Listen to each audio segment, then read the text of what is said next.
മത്തായിയുടെ സുവിശേഷം 1-ാം അധ്യായം 19-ാം വാക്യം. അവളുടെ ഭർത്താവായ ജോസഫ് നീതിമാനാകിയാലും അവളെ അപമാനിതയാക്കാൻ ഇഷ്ടപ്പെടായികയാലും അവളെ രഹസ്യമായി ഉപേക്ഷിക്കാൻ തീരുമാനിച്ചു. ഇന്ന് മാർച്ച് 19 വിശുദ്ധ യൗസേപ്പ് പിതാവിൻ്റെ പെരുന്നാൾ ദിനമാണ്. വിശുദ്ധ യൗസേപ്പ് പിതാവിൻ്റെ മധ്യസ്ഥം തേടി നമുക്ക് പ്രാർത്ഥിക്കാം. പരിശുദ്ധ നോമ്പിലൂടെ കടന്നു പോകുമ്പോൾ യൗസേപ്പ് എന്ന ജീവിതത്തെ ധ്യാനിക്കാതെ പോകുന്നത് തെറ്റാണെന്ന് എനിക്ക് തോന്നുന്നു. ജോസഫ് നീതിമാനാകയാലും, സുവിശേഷം യൗസേപ്പിനെ വിളിക്കുന്നത് നീതിമാൻ എന്നാണ്.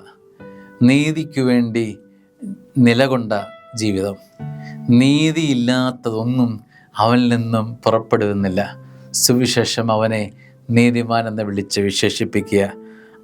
നീതിമാനാകയാലും അവളെ അപമാനിക്കാൻ ഇഷ്ടപ്പെടായികയാലും ഒരാൾക്ക് അപമാനമുണ്ടാകുന്നത് യൗസേപ്പ് പിതാവിന് സഹിക്കാൻ പറ്റില്ല.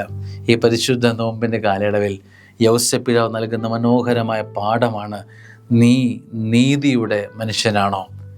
നീതിക്ക് നിരക്കുന്ന പ്രവൃത്തിയാണോ നിന്നിൽ നിന്നും പുറപ്പെടുന്നത്?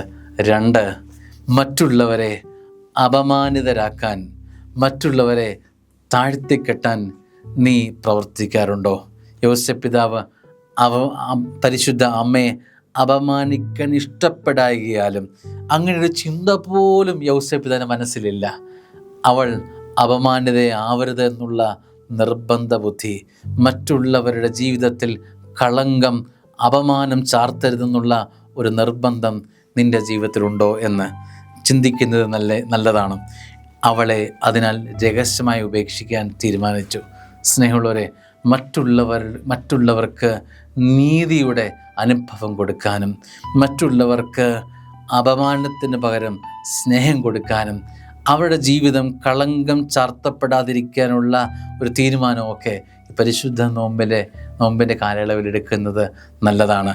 അവനങ്ങനെ ചെയ്തതുകൊണ്ട് ഞാൻ ഇങ്ങനെ ചെയ്തു എന്ന് പറയുന്നതിന് പകരം അവൻ അങ്ങനെ ചെയ്താലും ഞാൻ അവർക്ക് സ്നേഹം കൊടുക്കുന്നു എന്നുള്ള ഒരു തീരുമാനമെടുക്കാൻ കഴിയുമെങ്കിൽ നീയും യൗസേപ്പിൻ്റെ പേരിനോട് ചേർത്ത് അറിയപ്പെടും.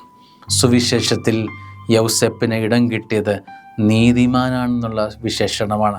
നിനക്കും സുവിശേഷം വായിക്കുന്നിടത്തെല്ലാം, സുവിശേഷം ജീവിക്കുന്നിടത്തെല്ലാം നീയും നിൻ്റെ പേരും നിൻ്റെ കുടുംബവും ഇതിനാൽ തന്നെ അറിയപ്പെടുമെന്ന് എനിക്ക് തോന്നുന്നു. അനുഗ്രഹമാവട്ടെ ഇന്നത്തെ ദിവസം. ആമേൻ.